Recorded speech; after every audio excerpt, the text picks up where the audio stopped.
Jadi kalau mukjizat itu dengan definisi sesuatu yang manusia tidak mampu, memangnya keseharian alam ini manusia mampu? Tidak juga kan? Nah, karena agama Islam dengan logika itu, Rasulullah SAW menolak mukjizat yang seperti itu. Ya, menolak mukjizat yang seperti itu. Makanya saya bilang pikiran pertama tadi itu kriminal, karena itu ditolak oleh Rasulullah SAW. Karena ya itu tadi, kalau itu dituruti, lama-lama kita tidak tahu kedahsyatan ciptaan Allah keseharian. Makanya ketika Rasulullah diminta laula utiya mislama utiya Musa, ya Muhammad itu punya mukjizat kayak tongkat Nabi Musa. Kasolihin Nuh, kasolihi soleh. Apa karena koti apa? Soleh. Sebagaimana untanya Nabi Soleh. Apa jawabnya Allah? Salli wa sallim ya salam ala nabi khairil anam.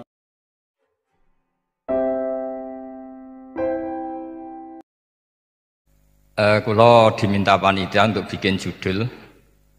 Terus judul kulo adalah keistimewaan mukjizat Al-Quran.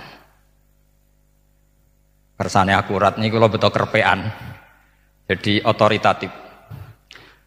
Karena kalau dalam pendapat ulama, kalau seorang mubalek atau seorang ulama atau siapa saja kok ngomong tanpa teks itu dia tersangka sebagai musyarrek. Musyarrek itu menandingi syariatnya Rasulullah SAW. Dengan pikiran-pikirannya, dengan jargon-jargonnya. Jadi itu masalah besar kalau dalam tradisi ulama, karena pikirannya tidak musalsal, tidak ada silsilahnya ila Rasulillah SAW.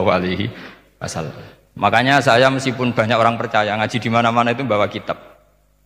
Satu ya tadi niat ngerpek tadi supaya saya dulu masih ingat zaman di Sarang itu kalau tes itu banyak yang bawa kitab. Ketika ditanya, ini namanya ngerpek? Enggak Pak, mutolaah itu tanpa batas. Jadi mutolaah itu kapan saja. Yang agak kriminal itu kasus ujian nasional. Itu ada seorang guru SD. Ini kisah nyata, ingin membocorkan ujian apa? Nasional. Itu kan jelas kriminal itu. Si guru SD tadi berdalih gini, wong ujiannya mungkar nakir saja dibocorkan, apalagi ini ujian negara.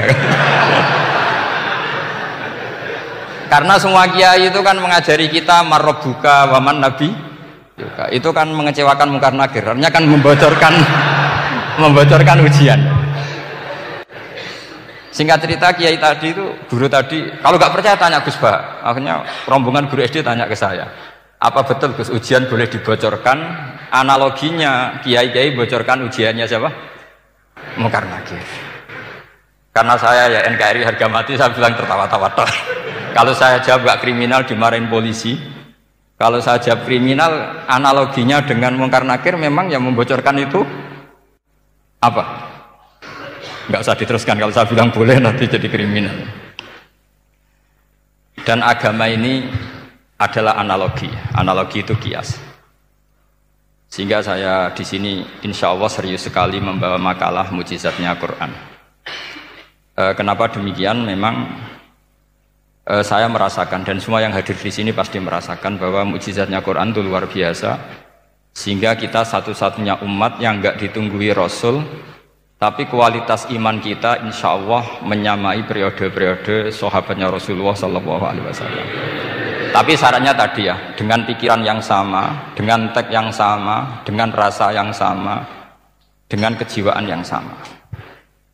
Caranya gimana supaya sama? Kita harus terus membaca teks. Teks itu mengingatkan kita. Misalnya begini, yang dikatakan mukjizat itu kan sesuatu dahsyat yang dalam nalar manusia itu nggak mungkin terjadi.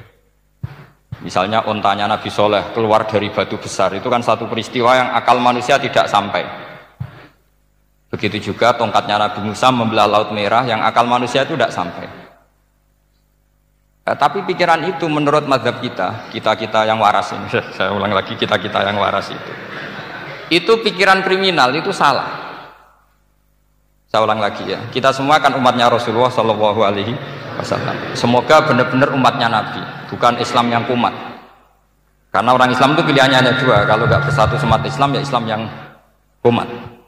Kumat itu agak gitu, namanya kumat dalam bahasa Jawa. Begini, saya ulang lagi ya.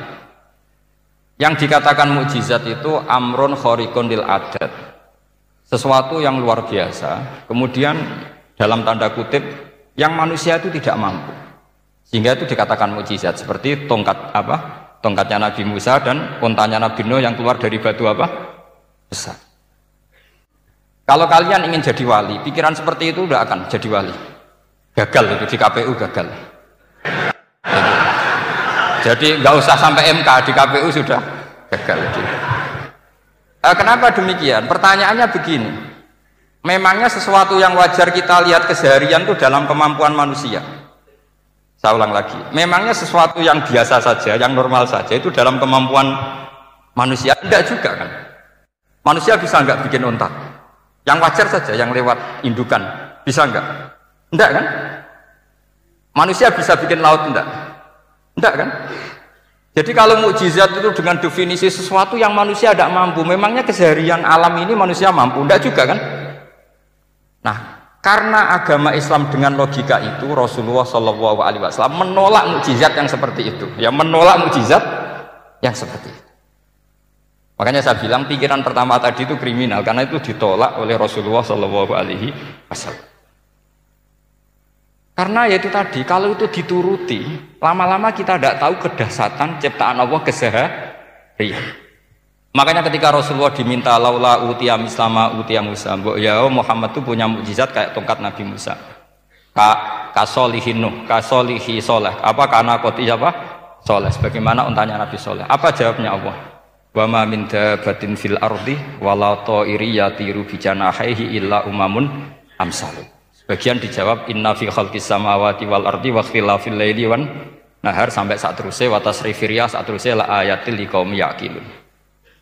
Karena logika yang terbangun begini, dan ini saya ulang lagi, ini syarat utama jadi wali. Ini masih satu poin. Nanti ACC-nya nunggu ketua-ketuanya. Tapi kamu jangan bayangkan wali itu kayak Sunan Kudus tunda. Jadi kalau kamu jadi wali, maknanya kullu mukminin waliyullah itu diikhyakan banyak. Setiap mukmin itu walinya Allah. Tapi maknanya gini, waliyullahi wong sing bisa akeni Allah. Itu jadi gak usah dimaknani kekasih Allah. Ya. Jadi karena dalam bahasa Arab itu waliyul yatim adalah orang yang kasihan sama anak yatim sehingga diurus segala keperluannya.